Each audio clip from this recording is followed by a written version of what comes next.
হঠাৎ মনে হলো কে যেন বাইরের বারান্দায় চলে বেড়াচ্ছে। তার পদশব্দ বেশ স্পষ্ট হয়ে উঠল। আমার সারা শরীর ডোল দিয়ে উঠল, লোমগুলো খাড়া হয়ে উঠল। এমন সময় হঠাৎ ইলেকট্রিকের আলো দপ করে নিভে গেল। আমরা সমস্যারে বলে উঠলাম, কে? বোধ হলো কে যেন সুইচ বন্ধ করে দিয়েছে। হঠাৎ এক উৎকট হাসিতে সারা ঘর ভরে উঠল। অমনি অমনি হাসি আমি জীবনে কাউকে হাসতে দেখিনি। হাসি যেন আর শেষ হতে চায় না, সে বিকট শব্দ, বিকট শব্দ। বোধ হলো কি যেন ঠিক দরজার কাছে হেসে খুন হচ্ছে। আমি শিউরে উঠলাম।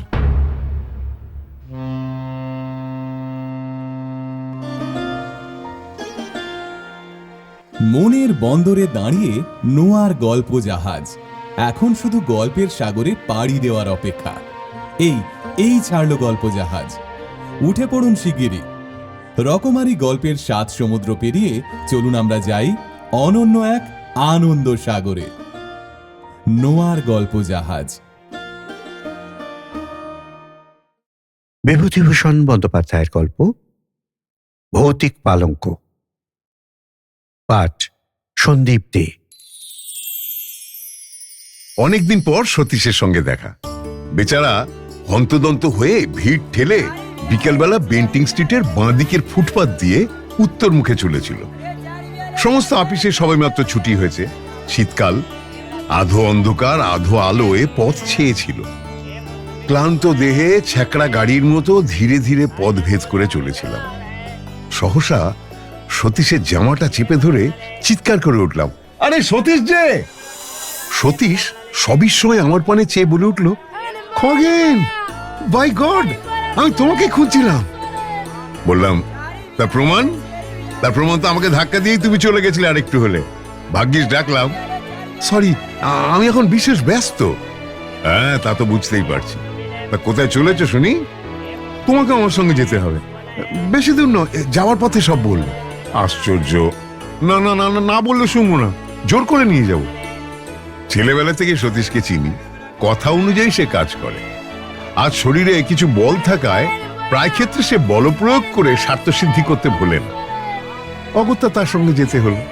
তার গন্তব্যস্থান খুব নিকটেই ছিল এবং সে তার উদ্দেশ্য খুব সংক্ষেপেই ব্যক্ত করল।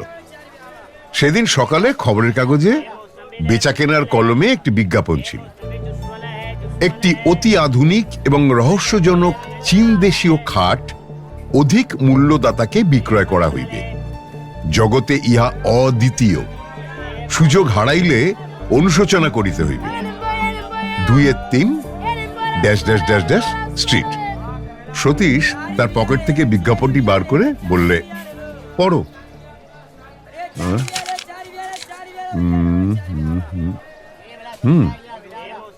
হ্যাঁ, বুঝলাম।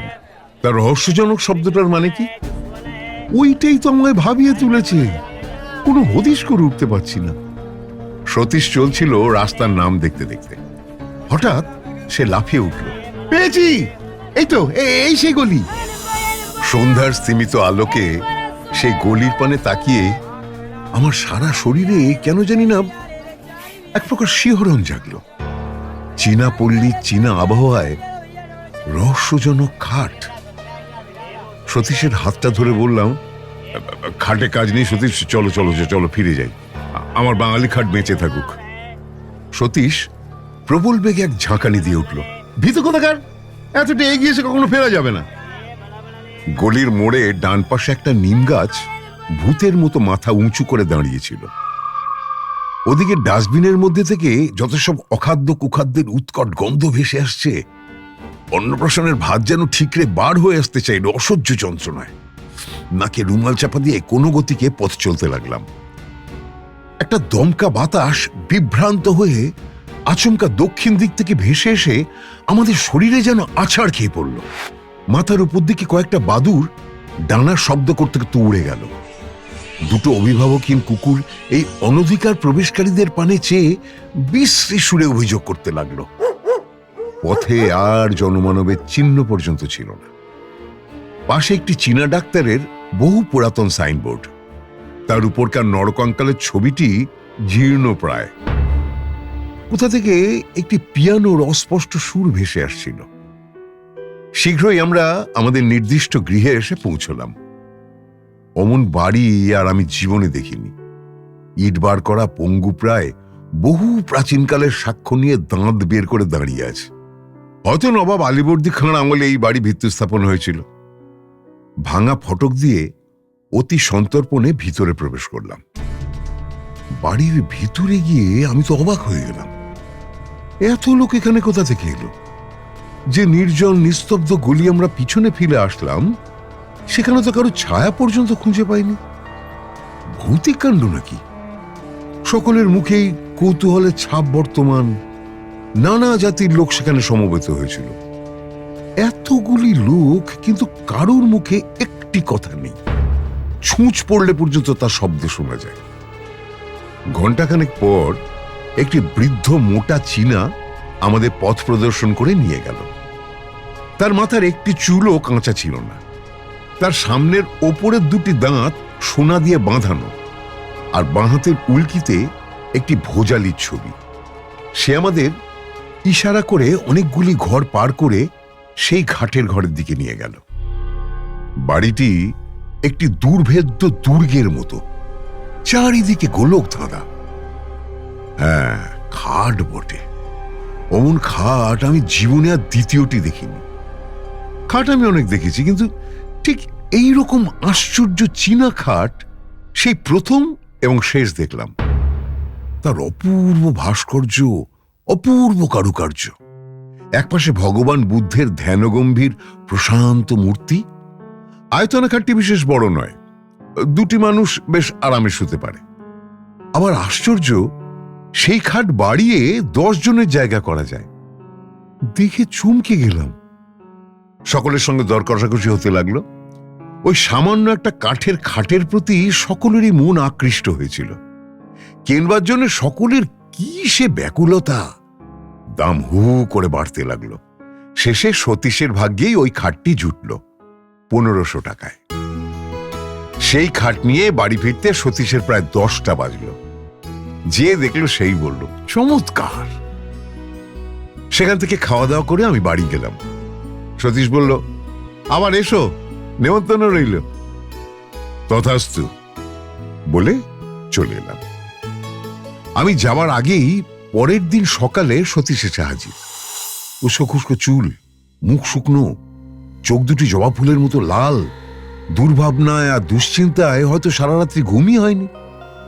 আমি সবই সময় প্রশ্ন করলাম, আরে ব্যাপার কি? বিপদ, বিষম বিপদ। সতীশের গলা দিয়ে প্রায় স্বর বার হচ্ছিল না। কিসের বিপদ?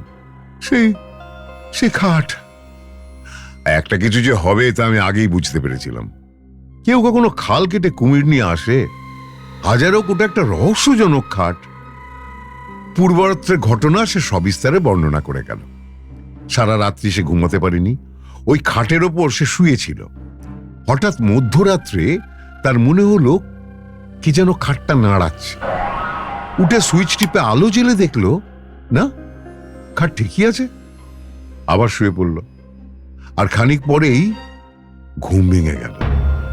কিসের একটা ভীষণ শব্দে সারা ঘরখানা যেন গমগম করছে। দেওয়ালের সঙ্গে যেন খাটখানার ভীষণ ঠোকাঠুকি হচ্ছে। ধর্মর করে উঠে ও আলো জ্বালালো। না, সবকিছু নিঃশব্দ, নিথর, কোথাও এতটুকু শব্দ নেই। সে আবার শুয়ে পড়ল। এবার সে আর আলো নেবালো না।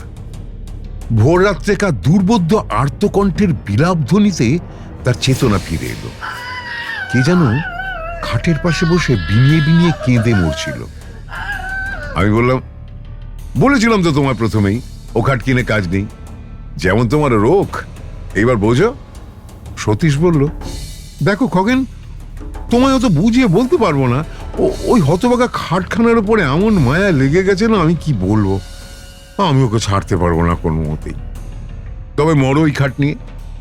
আমি তোমার সাহায্য চাই। আমার সাহায্য? হ্যাঁ, আজ তুমি আমার ওখানে রাতে খাওয়া দাওয়া করবে। সারা রাত না ঘুমিয়ে ওই খাট পাহারা দেব। দেখি ওর গলত কোথায়। আর আমার অফিস? পাগল, কালকে তো রবিবার। অগত্যা বন্ধুকে সাহায্য করবার জন্য সন্ধেবেলা তার বাড়ি গিয়ে হাজির হলাম। সতীশ আমার অপেক্ষায় পথপানে চেয়েছিল। সে সোল্লাসে চিৎকার করে উঠল, সুস্বাগতম, সুস্বাগতম। তারপর আর কোনো গন্ডগোল হয়নি তো? না, দিনের বেলা গন্ডগোল হওয়ার তো কারণ নেই। সতীশের মা বললেন, দেখো দেখি বাবা খগেন, এত বলছি যা বিক্রি করে দে, আমার কথা যদিও শুনেছে। সতীশ বলল, বলছো কি মা, ভয় পেয়ে 1500 টাকার খাটটা বিক্রি করব? খাওয়া দাওয়া সেরে রাত্রি জাগবার সাজ সরঞ্জাম নিয়ে আমরা দুই বন্ধুতে খাটের ঘরে গিয়ে বসলাম। আমার হাতে দীনেন রায় ডিটেকটিভ উপন্যাস, আর সতীশের হাতে হেলথ অ্যান্ড হাইজিন। রাত্রি ক্রমে ক্রমে বাড়তে লাগলো। ঠিক হলো, আগে সতীশ ঘুমোবে আর আমি জাগবো, তারপর সতীশ জাগবে আর আমি ঘুমোবো। বইখানা খুলে আমি বসে রইলাম। পড়তে পারলাম না একটি অক্ষর। এক দৃষ্টে তাকিয়ে রইলাম। চারদিকে কান খাড়া করে বসে রইলাম ভয়ে ভয়ে। এতটুকু শব্দে থেকে থেকে চমকে উঠছিলাম। ওই বুঝি অপদেবতা আমার গলাটি টিপে দিলে। তাদের বাড়িতে ঘড়িতে সুর করে 2টো বেজে গেল। হঠাৎ মনে হলো কে যেন বাইরের বারান্দায় চলে বেড়াচ্ছে। তার পদশব্দ বেশ স্পষ্ট হয়ে উঠল। আমার সারা শরীর ডোল দিয়ে উঠল, লোমগুলো খাড়া হয়ে উঠল। হঠাৎ সশব্দে খোলা জানালাটা বন্ধ হয়ে গেল। মুহূর্তে বোধ হলো আমি যেন শূন্যে উঠে গেছি। আমার জ্ঞান যেন লোপ পেয়ে যাচ্ছে। আমি মৃত না জীবিত তাও ঘোর সন্দেহের বিষয় হয়ে উঠল। আমি সবাই ডেকে উঠলাম, সতীশ, সতীশ। সতীশ ধর্মর করে উঠে বসলো। ব্যাপার কি খগেন, ব্যাপার কি?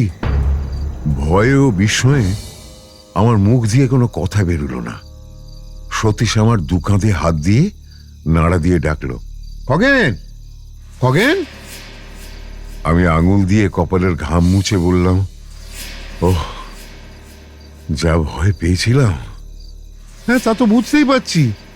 যাক, তোমার আর জাগতে হবে না, তুমি ঘুমাও, আমি জেগে বসে আছি। না, আমার আর ঘুমিয়ে কাজ নেই। তাছাড়া ঘুমও আমার হবে না আদৌ। ভীতু কোথাকার। তারপর ভীতু আমি আর সতীশ দেওয়ালে ঠেসান দিয়ে বসে রইলাম। আমরা দুজনেই নিঃশব্দে জেগে রইলাম। কেউই একটিও কথা কইলাম না। আমি খোলা জানালা দিয়ে বাইরের টুকরো আকাশের পানে এক দৃষ্টে তাকিয়ে রইলাম। অসংখ্য তারকা মিটমিট করে জ্বলছিল। বোধ হলো তারা যেন আমাদের বিপদে ফিকফিক করে হাসছে। আমরা চুপটি মেরে বসে আছি, এমন সময় হঠাৎ ইলেকট্রিকের আলো দপ করে নিভে গেল। আমরা সমস্যারে বলে উঠলাম, কে? বোধ হলো কে যেন সুইচ বন্ধ করে দিয়েছে। হঠাৎ এক উৎকট হাসিতে সারা ঘর ভরে উঠল। অমনি অমনি হাসি আমি জীবনে কাউকে হাসতে দেখিনি। হাসি যেন আর শেষ হতে চায় না। সে বিকট শব্দ, বিকট শব্দ। বোধ হলো কি যেন ঠিক দরজার কাছে হেসে খুন হচ্ছে। আমি শিউরে উঠলাম। সতীশ চট করে টর্চটা দরজার উপরে ফেললো। তাতে হিতে বিপরীত হলো। বোধ হলো কে যেন দরজার ঠিক বিপরীত দিকে জানলাটার ধারে বসে আর্তকণ্ঠে বিলিয়ে বিলিয়ে কেঁদে মরছে। তবে কান্নার কোনো ভাষা খুঁজে পেলাম না। কেবল একটা করুণ সুর সারা ঘরময় ঘুরে ঘুরে মরতে লাগলো। তারপর সে খাটের উপর গিয়ে সেই বিলাপ ধ্বনি আর নড়ল না। তার কান্নায় যেন খাটটা ভিজে গেল। সেই অবদ্ধ ভাষার সকরুণ বিলাপ ধ্বনি চিত্তে এমন এক অজ্ঞাত বেদনার সঞ্চার করলো, যার ফলে আমাদের সমস্ত শক্তি যেন ক্রমে ক্রমে লোপ পেতে থাকলো। মনে হলো কি যেন ক্লোরোফর্ম দিয়ে আমাদের অজ্ঞান করে দিচ্ছে। আমরা ধীরে ধীরে অচেতন হয়ে পড়ছি। সতীশের সাহসটা ছিল কিছু বেশি, তাই সে খাটের উপর টর্চ ফেলে গর্জে উঠল, কে? কে ওখানে? কিছুই দেখা গেল না। কেউ সাড়া দিল না। সহসা সেই খাটখানা ঘরময় দাপাদাপি শুরু করে দিল। মনে হলো অগণিত নরকঙ্কাল যেন চারিদিকে নৃত্য করছে। তাদের হাড়ের খটখট শব্দে কানের পর্দা ছিঁড়ে যাবার উপক্রম হলো। আমার বুকের ভেতরটা টন টন করতে লাগলো, যেন কিসের বেদনায়। বোধ হলো হয়তো বুকখানা ভেঙে চুরমার হয়ে যাবে। তারপর একটু একটু করে আমার জ্ঞান হারিয়ে গেল। তারপর কোথা দিয়ে যে কি হয়ে গেল ঠিক বুঝতে পারলাম না। বোধ হলো আমি যেন অনেক দূরে এক চীনা বাড়ি গিয়ে হাজির হয়েছি, একটি ছোট ঘরে। তখন সে গভীর রাত্রে টিম টিম করে একটা দ্বীপ জ্বলছিল। ঘরের মেঝের উপর একটি লোক মুমূর্ষু অবস্থায় পড়ে রয়েছে। একটা ছেঁড়া মাদুরের ওপর তার সেই রোগ পাণ্ডুর মুখখানা দেখে আমার বড় দয়া হলো। রোগে ভুগে ভুগে বেচারা কঙ্কালসার হয়ে গেছে। তার পাশে বসেছিল তার স্ত্রী, স্ত্রী হবে বলেই বোধ হলো। চেহারা কিন্তু তার স্বামীর 4 গুণ। একটা মস্ত টুলের ওপর সে বসে বসে ঢুলছিল। তার পাশেই আমাদের এই খাটটা দেখে আমি অবাক হয়ে গেলাম। 7 সমুদ্র 13 নদী পার করে এটাকে এখানে কে নিয়ে এলো? হঠাৎ স্ত্রীলোকটি বিকট এক হাঁ করে হাই তুলল। তারপর দুটো সশব্দ তুড়ি দিয়ে একবার ঘরের চারদিকে চেয়ে দেখলাম তার স্বামী ইতিমধ্যে উঠে গিয়ে খাটের দিকে এগিয়ে গেছে চুপি চুপি। চকিতে ক্রুদ্ধ বাঘিনীর মতো তার স্ত্রী তাকে জোর করে খাট থেকে নামিয়ে বিছানায় ফেলে দিলে। সে ভীষণভাবে গর্জন করতে লাগলো, আর তার স্বামী ব্যাকুলভাবে অনুনয় করতে লাগলো, ওই খাটের পানে অঙ্গুলি সংকেত করে। বোধ হলো সে চায় খাটে উঠতে, কিন্তু তার স্ত্রী তাকে কিছুতেই উঠতে দেবে না। উত্তেজনায় কাশতে কাশতে তার মুখ দিয়ে এক ঝলক রক্ত বেরিয়ে গেল। আমি শিউরে উঠলাম। তারপর লোকটার মাথাটা বিছানায় লুটিয়ে পড়ল, আর সে উঠল না। তার স্ত্রী তার পাশে বসে বিনিয়ে বিনিয়ে কাঁদতে লাগলো। যখন জ্ঞান ফিরল, দেখলাম ভোরের আলোয় চারিদিক ভরে গেছে। দেখলাম সতীশের মা আমার চোখে মুখে জলের ছিটে দিচ্ছেন। তিনি আমার জ্ঞান ফিরে আসতে দেখে বললেন, খগেন, বাবা খগেন। আমি বললাম, আমি কোথায়? নিচের ঘরে। সতীশ কোথায়? সতীশের এখনো জ্ঞান হয়নি বাবা। তারপর শুনলাম রাত্রি 4টে নাগাদ আমরা নাকি দুজনে সদর দরজার কাছে এসে মাটিতে পড়ে গিয়ে গুমগো করতে থাকি। সতীশের মা বাইরে এসে সেই অবস্থা দেখে চিৎকার করে কাঁদতে আরম্ভ করে দেন। পাকা 3 ঘন্টা তদারক করবার পর আমাদের জ্ঞান হয়। ডাক্তার এসে বলে গিয়েছিল ভয়ের কোনো কারণ নেই, একটা সাডেন শক আর কি। জ্ঞান হলে একটু ব্রোমাইড দিলেই সব ঠিক হয়ে যাবে। সতীশের জ্ঞান হতে সেই আমারই মতো অবিকল উদ্ভট স্বরে কথা বলে গেল। আমি বিস্ময়ে সকলের পানে তাকিয়ে রইলাম। সতীশের মা বললেন, আগে ওই সব সে খাট বিদায় কর বাবা। খাট বিক্রির একটা বিজ্ঞাপন দেয়া হলো। পরের দিন বিকেলে অসংখ্য লোকে বাড়ি ছেয়ে গেল। খাটটা বিক্রি হলো শেষ পর্যন্ত 2000 টাকায়। এক ইহুদি সেটাকে কিনে নিয়ে গেল। যাক, মাছ থেকে কিছু লাভ হয়ে গেল। বিক্রি না হলে শেষ পর্যন্ত ওটা হয়তো বিলিয়েই দিতে হতো। এখন মাঝে মাঝে সেই রহস্যজনক খাটের কথা ভাবি। একবার মনে হয় সেটা এখন কার কাছে আছে খোঁজ করি। সেই অতৃপ্ত আত্মা যাকে তার দুর্দান্ত স্ত্রী কোনো ক্রমেই ব্যাধির ভয়ে খাটের উপর জীবিত অবস্থায় শুতে দেয়নি, সে কি আজ তৃপ্ত হয়েছে, না এখনো সেই খাটের পিছনে কাউকে ওর ওপর শুতে দেবে না বলে প্রতি রাত্রে ঘুরে ঘুরে মরে? এইরকম আরও গল্প শুনতে সাবস্ক্রাইব করুন নোয়া গল্প জাহাজ। প্রেস করুন বেল আইকন।